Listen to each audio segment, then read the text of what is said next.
Hey,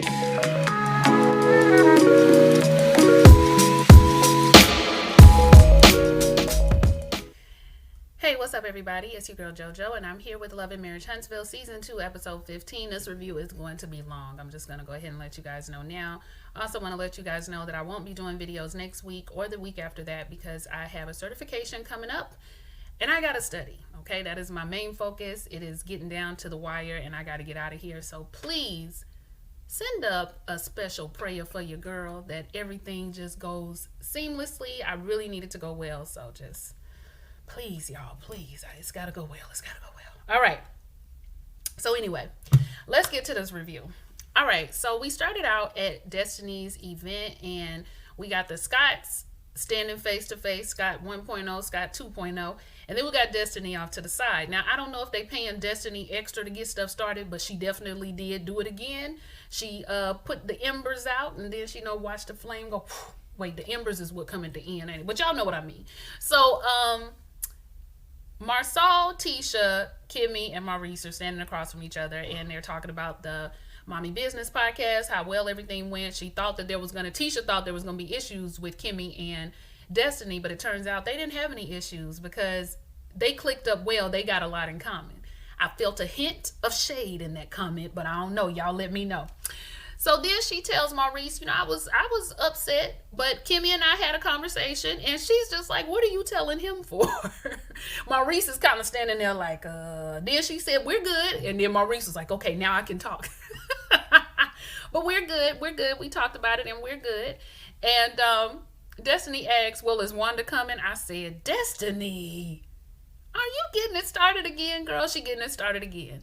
So Kimmy is just like, nope, let's not talk about it. Marsau said, yeah, let's not talk about Wanda because Wanda's been sanctioned from Kimmy's events. Kimmy said, I never said she was sanctioned. Marsau said, yes, you did. I heard the word sanctioned. She said, no, I did not say the word sanctioned. That's what you said. And then she tell him to prove it. I said, okay, see, now I think we getting I guess we getting be more Kimmy. I really don't know. But she was standing, her feet was apart and she kind of had her arms crossed like this, like it was giving me post up.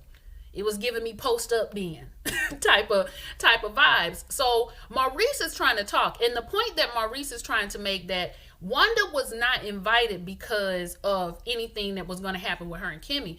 Wanda was not invited because of the other people that were there and what might happen with Wanda and the other people that were invited. But that was kind of falling on deaf ears for a minute because then another conversation got started where Tisha was just saying that she was really heated that was going on because it's my mom and that's family. And I feel like I can invite family to events and my mom should be able to come to events. And Kimmy said, no, I feel like if you're not invited somewhere, you are not invited. You at least need to send a call or a text. Let me know if you're bringing an extra person. That's just common courtesy. And she said, well, do I have to let you know if I'm going to bring my kids? If I bring my kids to an event, do I have to let you know? Is that not okay? She said, sometimes yes, sometimes no. I guess it just depends on the nature of the event. Now, Marsau brings up that I understand that the invite list is the invite list, but we had another infraction because you also were rude when Wanda came in when you made the comment that you made. Kimmy don't feel like her comment was rude. She feel like if somebody comes uninvited and she says something to that person,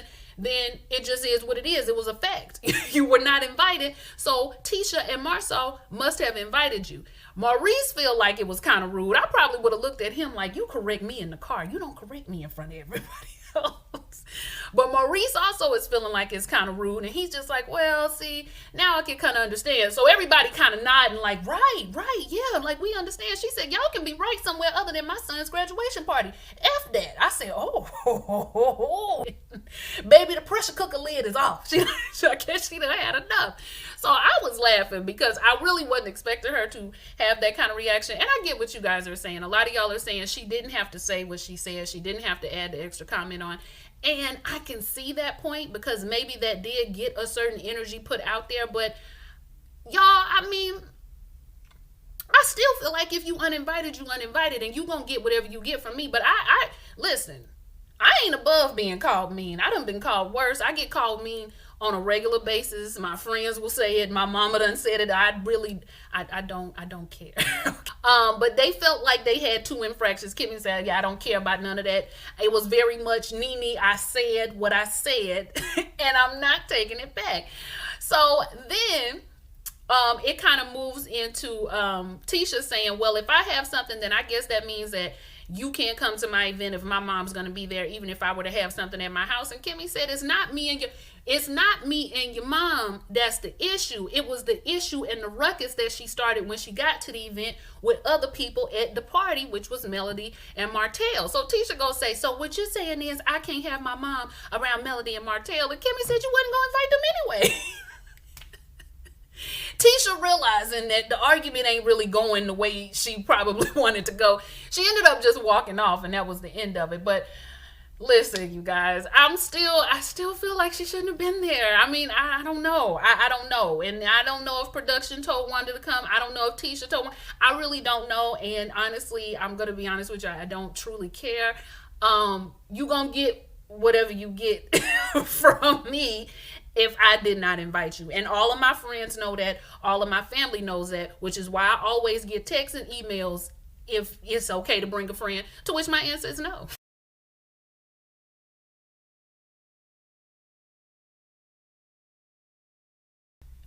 I'd rather be alone cause you got issues. Stop calling my phone, I don't miss you. You don't even care. Energy right there. You even gotta speak for real. Only when you wanna see the kid. Now, y'all, I ain't trying to talk about Melody because, we all got a dream. We all got a dream. She don't sound no worse than the rest of them R&B girls out there, child, with the lullaby albums. All of it sound like a lullaby.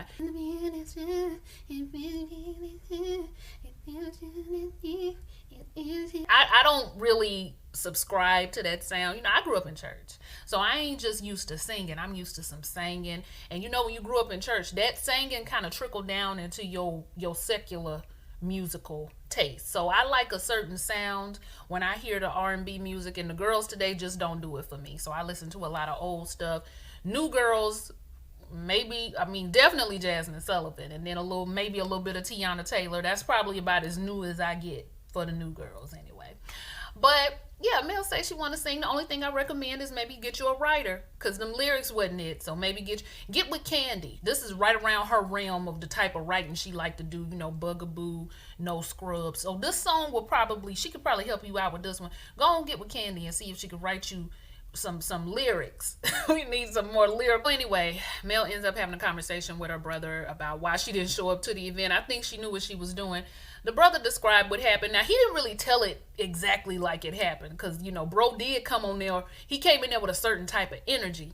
But they had the conversation that they had. It didn't go well, and he just says that he is really concerned about his nieces and nephews and their mental well-being.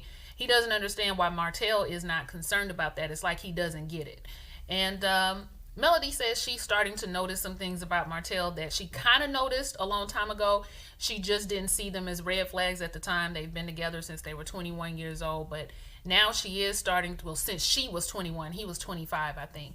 But now she's starting to see some of the narcissism in him and recognizing that those were things that she was seeing a long time ago. She just didn't know exactly what it meant or what it was. And hearing that they were together since she was 21 actually put some other stuff in perspective that I'm going to talk about later. But Mel says she got a song in her heart, so y'all can just let me know if y'all hear for Mel's musical talents and musical ability. And Martell, if you got a response, you want to get you a rap song out to go to battle this, you can go ahead and you can get with Campfire from Ready to Love, and he can put you on game with a little bit of that creep and we crawl. That will never get old for me. But y'all let me know what y'all thought about the whole music thing. So then later on, Mel goes to meet with a friend of hers that she was doing a play with. The play ended up being canceled due to everything going on with COVID. But now that friend is helping out. I don't know if the friend is a therapist or I'm not really sure. Maybe a coach, but she does end up sitting down with Mel and the children. And y'all, that scene, I had to stop watching it because I actually did. My eyes started burning. I felt the tingles. Just sitting there watching her talk to her kids. And that lady who, whatever she does, she's great at just kind of getting down on the level and making the children feel comfortable. She was just really, really good at it. She was asking the right questions. But when they were talking about who they wanted to live with, and the son was just saying how he watched his father, how he watches him act sometimes, and how he'll then see mommy cry, and he'll try to give her a hug and let her know that he loves her. And he was like, and daddy'll act like a crazy man. Kids, they just, oh gosh, they're just so innocent and so sweet. And then to hear the daughter say she want to live with daddy, but first she called him ice cream boy. But he always gives her Rocky Road ice cream, so she definitely would want to live there. But you can just tell that they will both rather be with both of their parents, just by the way that they're talking, and wanting them to still be married. I was like, oh, so sad. What I really respected about Mel, and this is actually when the tears fell for me, when she looked over at Mariah and said, Mariah is being quiet because a lot of times she's like my mini me. She tries to be strong. And I know that I'm going to have to spend some extra time with her. And I was just like, I'm so glad she recognized that, you guys, because I'm the oldest. I talk about that a lot on here. But when it was time, when my mom got separated, I was about 13, maybe going on 14. And so I just kind of stepped it up because my mom was going to need help with my siblings. And she didn't have the support. She didn't have the help. So she had me. And so I stepped in and did what needed to be done. And sometimes I see that in Mariah. Even though she's not that much older than them, she's still very hands-on with the baby. She's still very like, okay, y'all, let's go upstairs. Like, she kind of knows when to move. And that reminded me of how I used to be and how I used to kind of hold it all in. And you feel like they kind of understand what's going on, which they probably have a better understanding than the younger ones. But I was so glad that Mel realized, let me check in with my daughter, because this probably is a lot for her. And I don't want her to think that she has to take on anything extra that she doesn't need to be taking on. So that was good. I really like that. That brought the tear. That brought the tear on down, okay? But y'all let me know what y'all thought about that part with the children. Did it warm your heart? It just, my heart, you guys, I hate it for them. I hate it for the kids. All right, y'all, it's nighttime now. I had to get back on camera because my whole section on Miss Wanda did not record. So y'all know I'm ticked off. I look totally different now because, like, it's almost time to go to bed. So let me just get this part on done. So Miss Wanda and Marsau have the perfect, imperfect, dysfunctional, functional son-in-law, mother-in-law relationship that I've ever seen. It was hilarious. It was probably the best scene that was on last night, where Marsau was trying to let Wanda know, from now on, you will not be attending any more of Kimmy's events. Kimmy has sanctioned you. And Wanda was looking at him like, sensation. Well, what's that? What was the sensation? Basically, you have been banned. You cannot go to any more of her events. She has banned you. And Wanda don't understand why she's being banned. She don't understand what Kimmy's problem is. She is not the problem. Martell was the problem with them tight pants on, because he was the one talking to her. He called me a bee with them tight pants on. He was the one upset with me because I was trying to talk to Mel. Marsau wants to know, why were you trying to talk to Mel anyway? Why were you acting that way anyway? Because you did get some stuff started. It wasn't me. It was Martell. It was Martell that got it started. I was trying to talk to Mel woman to woman as a mother. I was trying to talk to her as a mother, and he said, you not her mother. But that doesn't matter, okay? Miss Wanda has something to say to her, and Martell should have minded his business. So Marsau is just trying to say, listen, Wanda, I am trying to be there for you. I am trying to vouch for you. You don't need to vouch for me, okay? You don't need to vouch for me. You don't need to say nothing for me. I'm a real woman. I can talk to Kimmy when I want to, woman to woman. We the same age. I said, oh, that was shade.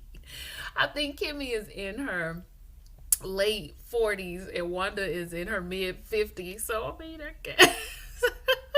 But that was shade. I did laugh though. But I can talk to Kimmy whenever I want. We can speak face to face. We in the same age group. I can talk to Kimmy whenever I want. You don't gotta do nothing for me. I don't gotta come around this and I don't gotta come around there. So she's going off. Then she tells Marsau, when he's trying to tell her, you're like 90% a great person. Then you're like 10% a P. Wanda said, see, you think you can talk to me like you talk to Tisha. See, I ain't Tisha. You can't talk to me like that. And that's why I didn't like you, because you think you can talk to me. Marsau said, you up at my house telling me you don't like me and you breathing my air with them tight leather pants on, thicker than a Snicker. I mean, the whole scene was completely funny, but you know, Miss Wanda going off about how she a real woman and she don't need nobody to vouch for her. She would have knocked Martell out. I said I would like to see, although hey, maybe, maybe so. But Wanda said, you don't got to do nothing for me. I can take up for myself. I can defend myself. I don't need nobody to do nothing for me. You can just sit back and watch this real woman work. I done told you before, I'm only here for my grandkids. That's it. I'm here for my grandkids. Okay, Wanda, if you're only here for your grandkids, from now on, only come to events that involve your grandkids. How about that? They was eating good, though. I sure do need me a Miss Wanda in my life. Them kids was eating good, probably on a weeknight, but she going up the stairs. That's the end of the conversation. You know, Miss Wanda don't care about none of this. She can talk to who she need to talk to, woman to woman.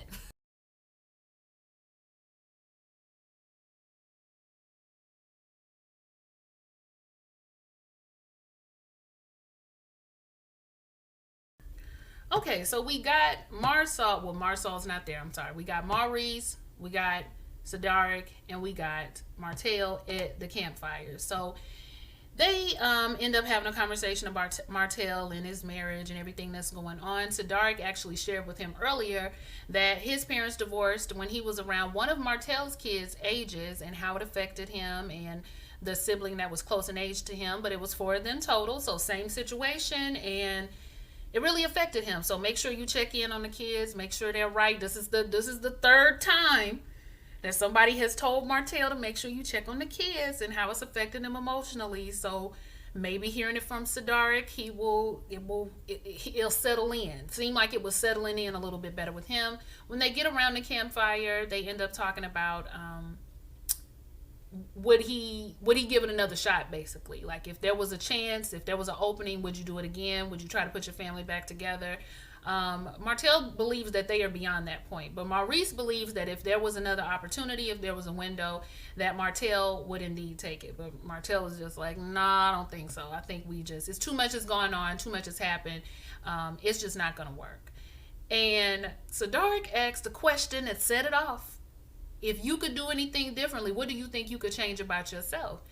And do y'all know Martell? He had that look on his face like, how dare you ask me that? And then turned around and said nothing.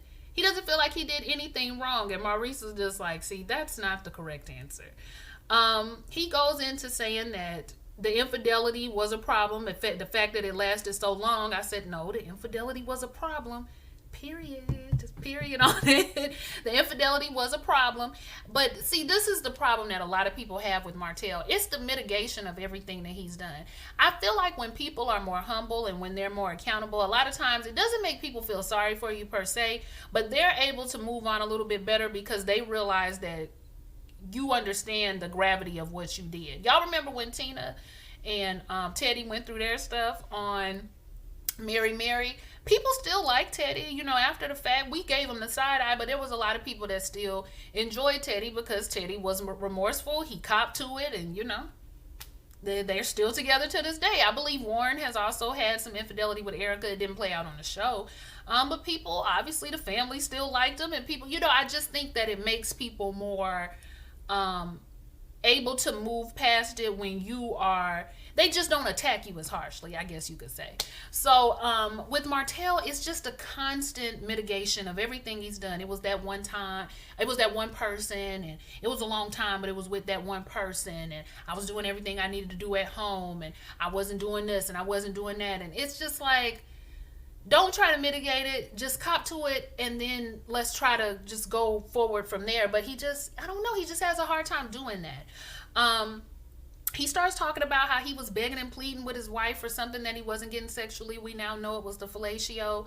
And that whole conversation that Cedric and Maurice had, it was a little disturbing because they were saying stuff like, well, the one person that's supposed to do for you anytime, anywhere, any place. I was just like, what? I mean, this is sounding like no choices here. It's sounding a little, you know, I mean, I don't want to say rapey, but it is. It ain't sounding all that great. It's a couple of things I feel about this whole fellatio situation, but Martell was so relieved that he felt like he was finding people to agree with him. Maurice says when you put your spouse in that kind of situation, there's 3 things you can do. You can cheat, you can talk about it, or you can walk away from the situation, 2 of which are right, 1 of which is wrong. Y'all notice I don't think he ever said which one he thought was wrong, but we gonna pretend that it was the cheating. We hope that's the one. But this is what I think. First of all, hearing the fact that they got married young lets me know that they probably got involved with each other thinking that certain things in their relationship would change. Like Mel might have thought that she was enough. Okay, her sex was enough. She didn't have to do the fellatio. He was going to be happy with it. Martell might have been thinking, oh, she'll change her mind after a couple years. She'll get used to it. She'll fall right in. It's like, eventually she'll like it. And then maybe those things didn't happen. I don't know. That's something that can happen when you're younger. You think you can, I've even had a friend of mine say that her personality was enough. She changed, but they still together and all that. But I just remember her saying that. So maybe they just thought the other person was going to change, or the other person wasn't going to care. I'm not really sure, but we know that non-fellatio was not a new thing. On top of that, he was saying that she was tired all the time. And as a hard-working husband, that is hard for somebody to accept. But Mel was not a housewife. Okay, she was working as well. And we also have to understand the biological differences. I know people don't believe it, but if you ever sit down and read a peer-reviewed article and quit just surmising stuff in your mind, you will find that hormones are a bitch. The more children you have, the more they can fluctuate and go up and down, and baby, that mind can be willing to go, and that vag can say hell no. Okay, it would just be desert. We not doing it. We don't want to. We don't care how much you try to touch it, tap it. I don't want to do it. Sorry to get graphic with y'all, but that's sometimes how it can go. Mel's got 4 children. I can imagine different things fluctuated, but hey, he went for the 4th one, so she obviously was doing something right. So it's like, I'm one of those people, like, I can hear your reasoning, and I can even logically think like, oh, I kind of understand that, but it still won't justify a promise or an action that you agreed to. So while I could even understand some of Martell's reasoning, because I do believe sexual compatibility and sexual needs are important, it doesn't justify anything for me. It just doesn't. And I think he wants justification that he just doesn't deserve. He doesn't. And I'm not going to give it to him. I don't care if the homies want to give it to him, but on JoJo's channel, I'm not going to do it. So on top of the fellatio thing, he's not really keeping it real, because Martell has said that when he went to Arian, he felt like a man. It boosted his ego. He was able to provide for her. He was able to pay her bills. He bought her a car. It made him feel good. It made his ego feel good. His emotions were catered to in a different way when he was with Arian. He felt more needed with Arian than he did with Mel. See, that's totally different. That's a different side of the issue. You made it sound like it was just physical, but it was some emotional things as well. So you're not even keeping it real there. Even though he says he was begging and pleading is not the same as having an adult conversation about, like, what can I do to make you less tired so that I can get more of that action? What can we do? Do we need to take more vacations? Do I need to get a babysitter? Like, what can we do to see, can I get more of that? Or do you not trust me? Okay, because like that comment I just read, maybe there was some distrust in her where she couldn't. Distrust will drive the box too. So I don't know. I just wonder if there was ever a serious conversation had. Going from how they communicated in season 1, I wonder, because they were even getting in little spats then when their marriage was seemingly okay. So yeah, you guys, I don't know. What do you guys think about that whole fellatio situation, sexual compatibility, all of that? What do you think? But just taking all of this into consideration, the age that they got married, the physical part that was messed up in Martell's eyes, the emotional needs that might not have been getting met, I think, on both ends, some other stuff that may have been going on. I kind of looked at it like this. This is one of the benefits of being older and maybe getting married in the future. The upside is I think about marriage completely different now than I did when I was 21 and 22 or 23. I now look at marriage as the business contract that it is. Not so much a social contract, but a business contract. I have a very analytical mind. So I know some of y'all married people are going to be like, no, JoJo, that ain't it. Yeah, but hey, y'all help me out in the comments, but that is kind of how I think about it. When I think about it, is I'm thinking about all the aspects just like I would think about a business. What time do I want to invest? How much time do I want to invest? What's the risk assessment? What's the qualitative risk? What's the quantitative risk? What do I need to think about here? What's the risk assessment? What's the risk mitigation? What's the risk avoidance? What is all the risk that could happen here, and how are we going to handle them? I'm looking at the finances. I'm looking at the everything. And although things could change, and of course you want love there, I'm not saying I want it void of love, because love is going to get you through some of those tougher times. But I know that is it can be a fleeting emotion. And when that emotion is out, I want to know that you and I have a solid contract, and we have discussed the terms, conditions, and agreements, even down to what would happen if this partnership is no longer working and how we need to dissolve the business. So I know it's a little sociopathic, but it's kind of how my brain is churning right now at this point, because I live in a place where we aren't getting married, to receive cows or goats or any kind of financial, any kind of thing where we joining the families together to do something else. We don't live in one of those countries. We don't live in a country where it's required for religious purposes. We live here. So I kind of just have adjusted my brain a certain way. But of course, I know it's an honor before God. And of course, I want love to be involved. Of course, you guys, but my analytical mind goes there too. So when I look at their situation, it makes me see why I think about it the way that I do, if that makes sense. But then we move into Siddharth saying that he heard some rumors about somebody being pregnant, and he was just like, I know you wouldn't do that. I know you wouldn't do that. Like, I knew people was lying, like they was carrying on. He says, well, Mel put that information out. I said, you can't go down on the ship by yourself, kid. You got to bring somebody with you. Mel the one that put that out, because I told Mel while we were out, after I found out she was cheating, I told her about the pregnancy. So yeah, she is pregnant. That Maurice had that hot dog. He was like we done sat up here and tried to be understanding of you. I said, I bet y'all faces cracked and on the ground. That's what y'all get for trying to sit there and be understanding. Now this man done got somebody pregnant. What y'all gonna say? What y'all gonna say? What y'all gonna say? What y'all gonna do? Huh? Y'all understand that as a hardworking husband? Let me know. Let me know if you do. But him and Siddharth was just sitting there like, I'll be a monkey's auntie. And yeah, y'all, I don't know what to say. Like, I don't know what else to say. I hate to see this going down the way it's going down. And the sad part is he don't want Arian. He don't want Arian.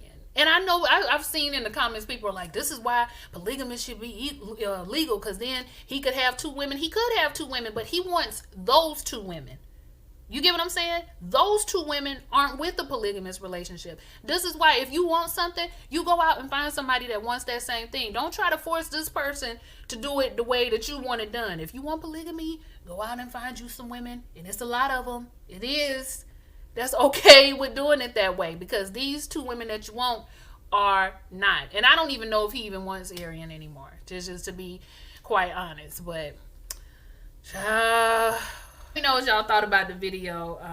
The show. Like, comment, and subscribe. And I won't be here next week. Pray for me, y'all. Pray. I've been studying all day. I just want to do well. You know, you just want to do well on something. I have to. I really don't have a choice, but I'm a little stressed. Okay, I appreciate y'all though. And I'll see y'all for the next one. Bye.